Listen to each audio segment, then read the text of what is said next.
Hai teman-teman, salam kenal dan salam sejahtera bagi kita semua. Di sini kami membuat sebuah video pembelajaran tentang perkembangan ilmu manajemen. Tapi sebelumnya, ada pepatah yang bilang tak kenal maka tak sayang.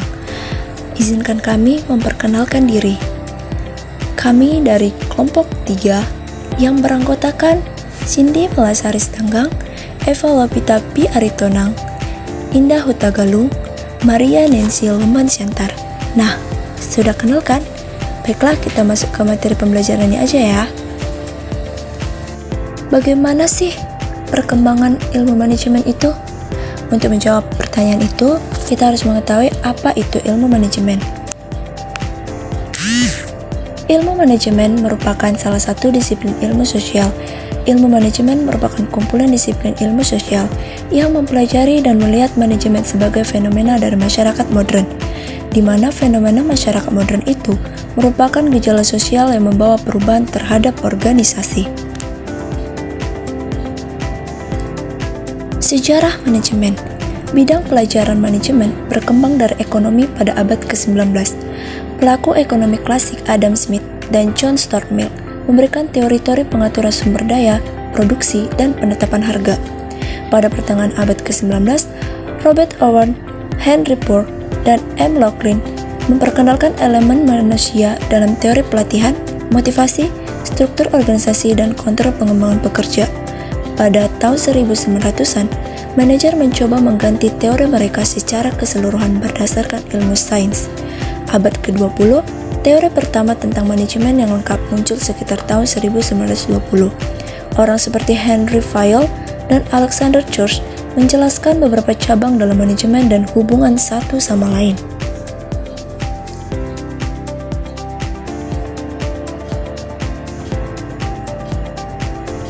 Perkembangan awal teori manajemen. Dua tokoh manajemen yang mengawali munculnya manajemen ilmiah yang akan dibahas di sini, yaitu Robert Owen dan Charles Babbage. Robert Owen tahun 1771 sampai 1858. Pada permulaan tahun 1800-an, Robert Owen, seorang manajer beberapa pabrik pemintalan kapas di Newland, Skotlandia, menekankan penting unsur manusia dalam produksi. Dia menjelaskan perbaikan-perbaikan dalam kondisi kerja, seperti pengurangan hari kerja standar, pembatasan anak di bawah umur yang bekerja, membangun perumahan yang lebih baik lagi bagi karyawan, dan mengoperasikan toko perusahaan yang menjual barang yang murah. Charles Babbage tahun 1792 sampai 1871. Charles Babbage, seorang profesor matematika dari Inggris, mencurahkan banyak waktunya untuk membuat operasi-operasi pabrik menjadi lebih efisien. Babbage adalah pengajur pertama prinsip pembagian kerja melalui spesifikasinya. Dia percaya bahwa aplikasi prinsip-prinsip ilmiah pada proses kerja akan menaikkan produktivitas dari tenaga kerja karena pekerjaan dilakukan dengan efisien dan efektif. Dia menganjurkan agar para manajer bertukar pengalaman dalam penerapan prinsip-prinsip manajemen. Perkembangan manajemen. Terdapat 5 tahap dalam perkembangan manajemen. Yang pertama, teori manajemen klasik. Pada permulaan tahun 1800-an, Robert Owen, seorang manajer beberapa pabrik pemintalan kapas di New London, Skotlandia, menekankan pentingnya unsur manusia dalam produksi. Dia membuat perbaikan-perbaikan dalam kondisi kerja, seperti pengurangan hari kerja standar, pembatasan anak-anak di bawah umur yang bekerja, membangun perumahan yang lebih baik bagi karyawan, dan mengoperasikan toko perusahaan yang menjual barang-barang dengan murah.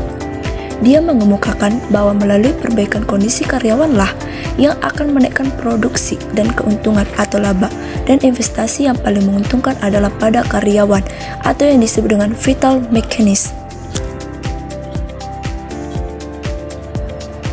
Yang kedua adalah manajemen ilmiah. Manajemen ilmiah mula-mula dikembangkan oleh Frederick Winslow Taylor sekitar tahun 1900-an. Karena karyanya tersebut, Taylor disebut sebagai bapak manajemen ilmiah. Taylor telah memberikan prinsip-prinsip dasar atau filsafat penerapan pendekatan ilmiah pada manajemen yang mengembangkan sejumlah teknik-tekniknya untuk mencapai efisiensi. Taylor mengemukakan 4 prinsip spesifik manajemen. yaitu sistem coba-coba dan penerapan metode-metode ilmu pengetahuan dalam setiap unsur-unsur kegiatan, memilih pekerjaan terbaik untuk setiap tugas tertentu, selanjutnya memberikan latihan dan pendidikan kepada pekerja. Setiap petugas harus menerapkan hasil-hasil ilmu pengetahuan dalam menjalankan tugasnya. Harus dijalin kerjasama yang baik antara pemimpin dengan pekerja. Yang ketiga, teori organisasi klasik. Henry Fayol, seorang industrialis Perancis tahun 1841 sampai 1925, mengemukakan teori dan teknik-teknik administrasi sebagai pedoman bagi pengelola organisasi-organisasi yang kompleks dalam bukunya yang terkenal, Administration Industrial et General, Administrasi Industri dan Umum. Fayol membagi operasi-operasi perusahaan menjadi 6 kegiatan yang semuanya saling berhubungan satu dengan yang lainnya. Kegiatan-kegiatan tersebut adalah teknik produksi dan manufaktur produk, komersial pembelian bahan baku dan penjualan produk, keuangan atau finansial perolehan dan penggunaan modal, keamanan perlindungan karyawan dan kekayaan, akuntansi pelaporan dan pencatatan biaya, laba dan hutang, pembuatan neraca, dan pengumpulan data statik dan manajerial. Keempat, ada aliran hubungan manusiawi. Aliran hubungan manusiawi perilaku manusia atau neoklasik muncul karena ketidakpuasan bahwa yang dikemukakan pendekatan klasik tidak sepenuhnya menghasilkan efisiensi produksi dan keharmonisan kerja. Beberapa ahli mencoba melengkapi teorganisasi klasik dengan pandangan sosiologi dan psikologi. Hugo von Sternberg tahun 1863 sampai 1916 dan Mayo tahun 1880 sampai 1949 merupakan dua tokoh yang memberikan kontribusi dalam aliran ini.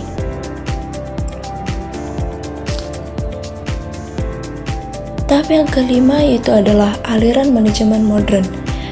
Masa manajemen modern berkembang melalui dua jalur yang berbeda. Jalur pertama merupakan pengembangan dari aliran hubungan manusiawi yang dikenal sebagai perilaku organisasi, dan yang lain dibangun di atas manajemen ilmiah, dikenal dengan aliran kuantitatif. Muncul aliran ini lebih kepada aliran kuantitatif. Aliran kuantitatif merupakan gabungan dari operation research dan manajemen science. Pada aliran ini berkumpul para sarjana matematika, fisik, dan sarjana eksakta dalam memecahkan masalah-masalah yang lebih kompleks. Kehadiran teknologi komputer membuat prosedur OR lebih diinformasikan menjadi aliran ilmu manajemen modern, pengembangan model-model dalam memecahkan masalah-masalah manajemen yang kompleks. Selanjutnya kita masuk ke dalam fase dalam perkembangan ilmu manajemen. Yang pertama, fase pemikiran awal. Manajemen pemikiran awal menurut Rand terjadi sebelum abad ke-20. Pada waktu itu ada dua peristiwa penting. Peristiwa pertama, pembagian kerja atau division of labor. Ini oleh Adam Smith, yaitu mengenai perincian pekerjaan-pekerjaan kepada tugas yang lebih spesifik serta berulang. Peristiwa kedua, revolusi industri di Inggris atau di Britania. Akibat kejadian ini, membuat para manajer kala itu memerlukan teori yang bisa membantu dalam meramalkan permintaan, kecukupan bahan baku, memberikan tugas-tugas kepada bawahan, mengarahkan aktivitas sehari-hari, dan yang lainnya, sehingga menyebabkan ilmu manajemen kemudian mulai dikembangkan oleh para ahli. Fase yang kedua ada fase era manajemen sains. Manajemen sains atau manajemen ilmiah dipopulerkan oleh ahli manajemen Frederick Winslow Taylor yang ditulis dalam bukunya yang berjudul Principles of Specific Management tahun 1911. Taylor memaparkan manajemen sains sebagai penggunaan metode yang ilmiah dalam menentukan cara terbaik untuk menyelesaikan sesuatu. Fase selanjutnya ada fase era manusia sosial. Pada akhir era manajemen sains ditandai dengan adanya mazhab berlaku dalam pemikiran tentang manajemen. Mazhab ini tidak memperoleh pengakuan luas hingga tahun 1930-an. Yang menjadi katalis utama atas kelahiran mazhab ini adalah studi penelitian yang dikenal dengan eksperimen Hawthorne. Eksperimen ini dilakukan pada tahun 1920-an hingga 1930-an yang bertempat di pabrik Hawthorne yang dimiliki oleh Western Electric Company. Pada awalnya, kajian ini hanya bertujuan untuk mempelajari pengaruh penerangan lampu terhadap produktivitas kerja, dan hasil kajiannya mengindeksasikan insentif semisal jabatan, lama jam kerja, upah, periode istirahat, memiliki pengaruh yang sedikit terhadap output para pekerja dibandingkan tekanan kelompok, rasa aman, dan penerimaan kelompok. Dan yang terakhir ada fase era modern. Dalam era modern, manajemen ditandai dengan munculnya konsep manajemen kualitas total pada abad ke-20 yang dikenalkan oleh ahli manajemen W. Edward Deming and Joseph Juran yang berpendapat bahwa mayoritas permasalahan dalam hal kualitas bukanlah berasal dari kesalahan para pekerja, tetapi pada sistemnya. Dia menekankan akan pentingnya peningkatan kualitas dengan menyusun teori 5 langkah reaksi berantai. Jadi kesimpulan yang bisa kami dapatkan dari materi ini adalah seiring perkembangan zaman, manajemen pun mengalami perubahan, mulai dari proses hingga kemajuan pengerjaannya. Perkembangan manajemen dimulai dari manajemen klasik yang menekankan pentingnya unsur manusia, lalu masuk ke zaman manajemen ilmiah, di mana pada zaman ini mengarah pada prinsip-prinsip dasar filsafah pada manajemen. Selanjutnya ke zaman manajemen klasik. Di masa ini ditemukan teori dan teknik-teknik administrasi.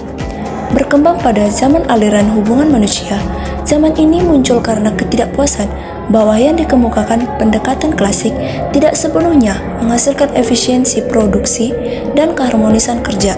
Selanjutnya masuk ke zaman manajemen modern atau zaman pada masa sekarang yang bisa kita alami dan bisa kita lihat praktek langsungnya. Sekian dari materi video pembelajaran kami.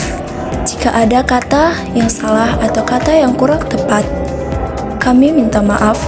Terima kasih.